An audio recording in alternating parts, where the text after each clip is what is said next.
Shalom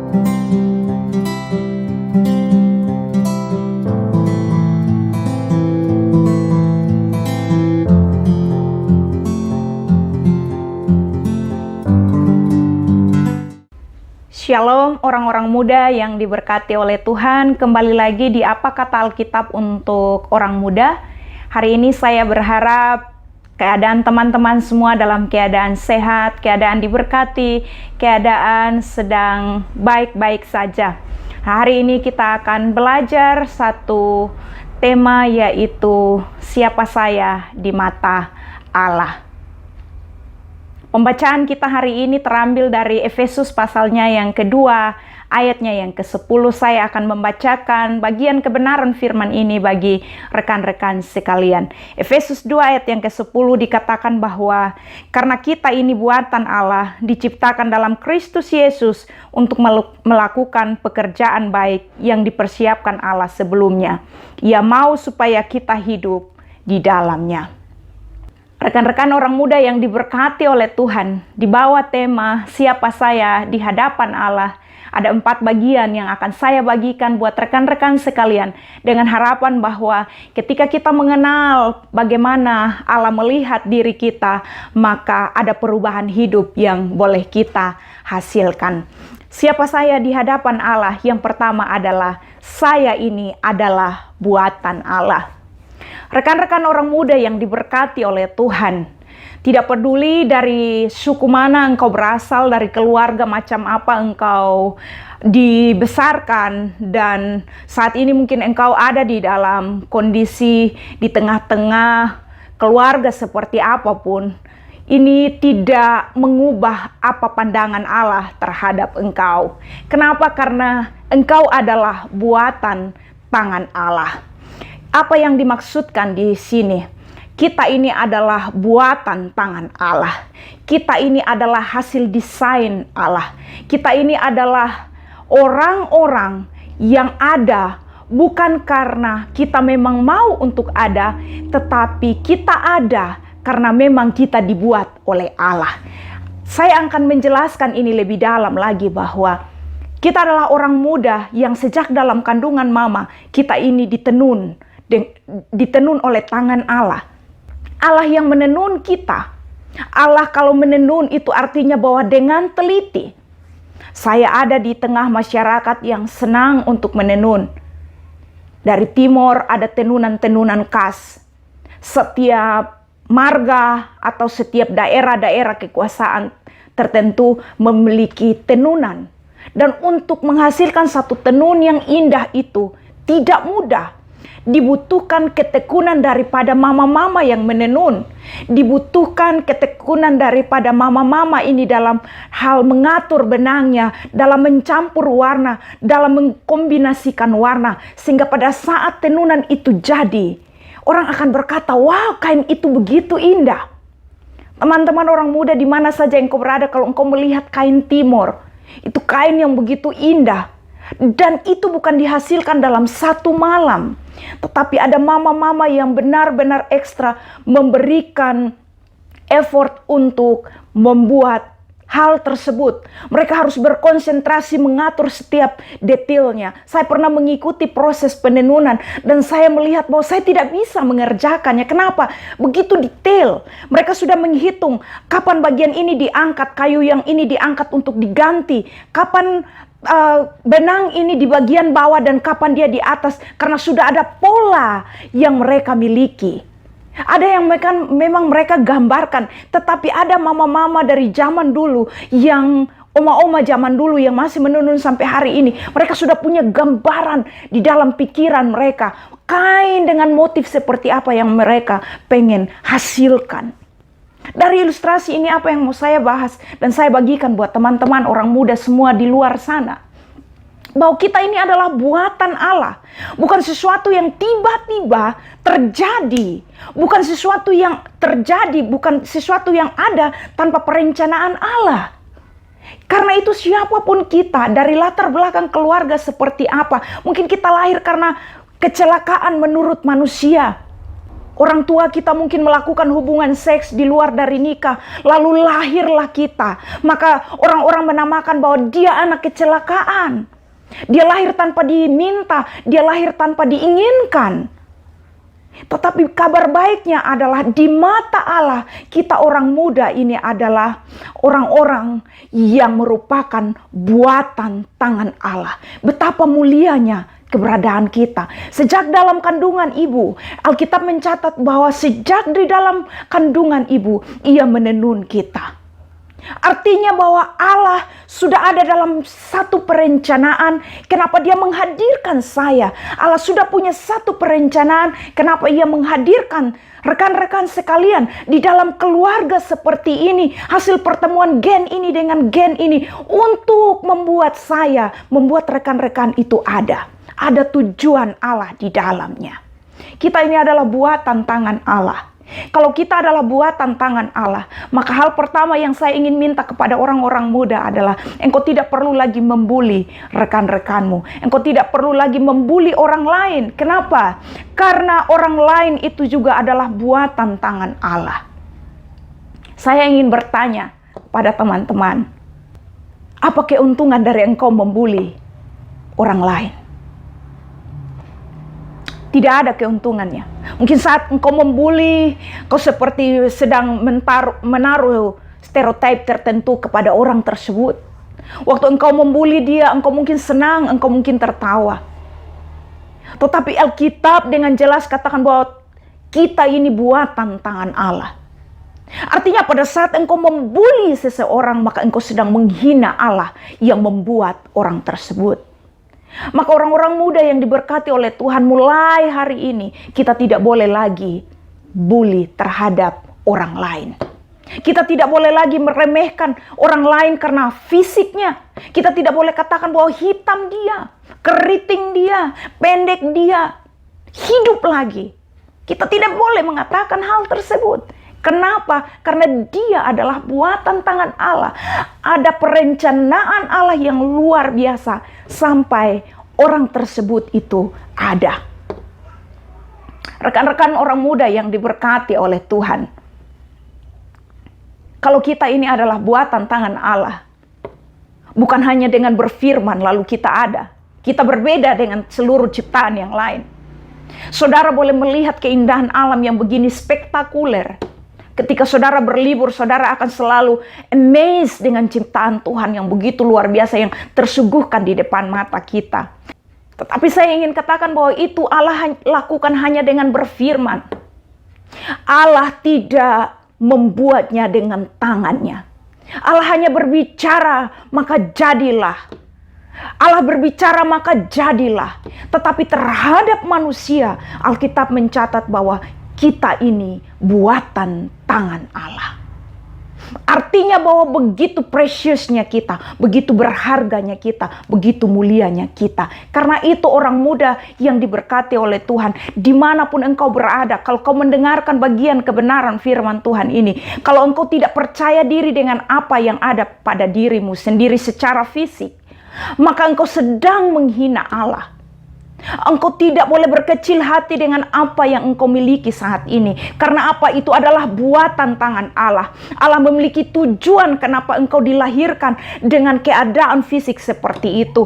Allah punya tujuan kenapa engkau dilahirkan dengan apa yang engkau ada saat ini. Karena itu, muliakan dirimu. Muliakan dirimu artinya apa? Appreciate apa yang engkau punya secara fisik. Bersyukur kepada Tuhan kalau engkau diberikan fisik seperti apa yang engkau punya saat ini. Kenapa? Karena Allah sendiri menghargai fisik yang engkau punya ini. Engkau tidak perlu rendah diri. Engkau tidak perlu merasa bahwa engkau tidak secantik orang ini, engkau tidak setampan orang ini, engkau tidak punya tinggi badan seperti orang ini. Kau tidak perlu membandingkan dirimu dengan orang lain, karena ada maksud Allah. Kenapa engkau diciptakan dengan cara seperti itu, dengan bentuk seperti itu. Saya pribadi, saya sangat bersyukur kepada Tuhan karena Tuhan mengaruniakan bagi saya tubuh yang kecil dengan berat yang proporsional menurut saya. Sehingga ketika saya masuk dalam pelayanan misi ke daerah-daerah, tidak sulit buat saya ketika harus jalan kaki. Saya tidak perlu ngos-ngosan. Kenapa? Karena saya punya berat badan yang pas-pasan, saya punya bentuk tubuh yang cukup, sehingga kalaupun ada di sepeda motor yang memang harus GTO, saya bisa. Tuhan sudah punya maksud kenapa saya diciptakan dengan bentuk tubuh seperti ini. Ketika saya pergi ke bagian Kalimantan dan saya harus naik speed yang mungkin bentuknya sangat kecil, yang membawa speed tidak khawatir. Kenapa? Badan saya kecil, berat saya tidak terlalu luar biasa yang membuat dia khawatir. Jadi akan dengan nyaman, sekalipun mungkin arus air begitu kencang, dia akan membawa saya dengan tenang. Allah sudah punya maksud kenapa saya dilahirkan dengan tubuh seperti ini. Karena itu rekan-rekan orang muda yang diberkati Tuhan, saya juga sangat bersyukur saya punya kulit seperti ini. Saya ada di daerah yang panas. Bayangkan kalau saya dikaruniai kulit yang tidak seperti ini. Apa jadinya saya? Sudah ada maksud Tuhan. Jadi rekan-rekan orang muda, jangan kau berjuang untuk merubah apa yang sudah Allah berikan. Merawatnya boleh, tapi merubahnya jangan. Kenapa? Karena dengan tidak merubahnya saja, engkau sedang menghormati Allah yang menjadi pembuatmu itu sendiri. Bagian kedua dari Efesus pasal 2 ayatnya yang ke-10 dikatakan bahwa diciptakan di dalam Kristus Yesus. Jadi yang pertama, ketika kita secara fisik ini ada, itu artinya kita adalah desainnya Allah, kita dibentuk oleh tangan Allah yang begitu kudus dan luar biasa. Yang kedua adalah kita ini diciptakan di dalam Yesus Kristus. Artinya apa? Kita yang adalah keturunan Adam yang sejak dahulu kala karena dosa Adam, karena dosa yang dilakukan oleh Adam dan Hawa, maka keturunan Adam dan Hawa ini juga adalah orang-orang berdosa. Karena itulah maka kita diciptakan ulang di dalam Yesus Kristus. Artinya Allah menebus posisi kita sebagai orang berdosa itu untuk menerima anugerah keselamatan di dalam Dia. Karena itu rekan-rekan orang muda yang diberkati oleh Tuhan, bagian yang kedua, siapa saya di hadapan Allah adalah saya ini adalah ciptaan Allah di dalam Yesus Kristus. Artinya apa? Saya ini adalah orang yang mendapatkan anugerah di dalam Yesus Kristus. Saya ini adalah manusia yang dibayar oleh darah Yesus Kristus. Saya ini adalah salah satu dari sekian miliaran manusia yang ada di kolong langit yang percaya kepada Yesus Kristus dan mendapatkan anugerah keselamatan di dalam Dia. Saya ini adalah orang yang sebelumnya adalah musuh Allah karena saya ada dalam status dosa yang karena saya merupakan keturunan Adam. Saat ini saya sudah direstorasi, saya sudah diperdamaikan dengan Allah melalui karya Yesus Kristus di kayu salib. Rekan-rekan orang muda yang diberkati oleh Tuhan, melalui renungan firman Tuhan ini saya ingin mengatakan kepada kita bahwa engkau adalah pribadi yang sangat berbahagia. Kenapa? Karena engkau menikmati karya keselamatan yang Yesus lakukan di atas kayu salib. Ada banyak orang yang mendengar nama Yesus tapi mereka menolak untuk tidak percaya kepadanya. Ada banyak orang mungkin mempelajari Alkitab dan mengetahui tentang Yesus, tapi mereka menolak untuk mempercayai Dia sebagai Tuhan dan Juru Selamat. Tetapi kalau hari ini engkau dalam tekanan, engkau ada dalam masalah, engkau ada dalam pergumulan, dan engkau masih tetap mempercayai Yesus sebagai Tuhan dan Juru Selamatmu, maka itu adalah anugerah yang luar biasa. Betapa luar biasanya dirimu, engkau tertanam kokoh di dalam anugerah itu. Karena itu rekan-rekan orang muda yang diberkati oleh Tuhan, kalau engkau belum mengambil bagian untuk memutuskan menerima Yesus sebagai Tuhan dan Juru Selamat, mengubah posisimu yang sebelumnya adalah seteru Allah menjadi sahabatnya Allah, maka hari ini adalah kesempatan terbaik bagimu. Engkau harus diciptakan ulang di dalam Yesus Kristus. Karya penyelamatan di kayu salib itu harus menjadi bagianmu. Caranya bagaimana? Engkau cukup di tempat di mana engkau ada. Engkau duduk dan berkata, Tuhan Yesus, aku membuka hatiku, mengundang engkau masuk di dalamnya, menerima engkau sebagai Tuhan dan Juru Selamat. Mulai hari ini, pimpinlah aku karena aku ingin untuk hidup sebagai anak-anakmu, sebagai sahabat-sahabatmu. Orang muda yang diberkati oleh Tuhan, bagian kedua ini, saya ingin mengatakan bahwa siapa engkau di pandangan Allah? Engkau adalah orang-orang yang menerima karya penebusan Yesus di kayu salib. Karena itu betapa berbahagianya kalau engkau menerima karya penebusan di kayu salib. Artinya apa? Namamu tercatat di kerajaan sorga. Engkau adalah anggota kerajaan Allah. Hidupmu di dunia ini hanya sementara, dan engkau akan berpindah kepada kerajaan yang kekal itu, di mana Yesus adalah Raja. Kiranya melalui bagian ini meneguhkan teman-teman dalam pengiringan juga terhadap imanmu di dalam Yesus Kristus. Engkau tidak boleh berkecil hati. Apakah Tuhan tetap mengasihi saya? Apakah Tuhan tetap ada buat saya dengan kondisi saya seperti ini? Mungkin engkau jatuh di dalam dosa dan engkau berpikir, apakah Tuhan masih mau menerima saya sebagai orang yang menerima karya keselamatannya? Kabar baiknya adalah karena dosa manusia yang semerah kermisi itulah Allah mau mati di kayu salib. Poin yang ketiga dari siapa saya di dalam pandangan Allah adalah di dalam bagian selanjutnya dari ayatnya yang ke-10 dari Efesus pasal 2 ini, yaitu untuk melakukan pekerjaan yang baik. Jadi kita dibuat oleh Allah, kita ini adalah buatan tangan Allah, lalu kita menerima karya keselamatan di dalam Yesus Kristus. Tujuannya adalah di bagian ketiga ini adalah engkau adalah pembuat atau orang-orang yang mengerjakan kebaikan lepas kebaikan.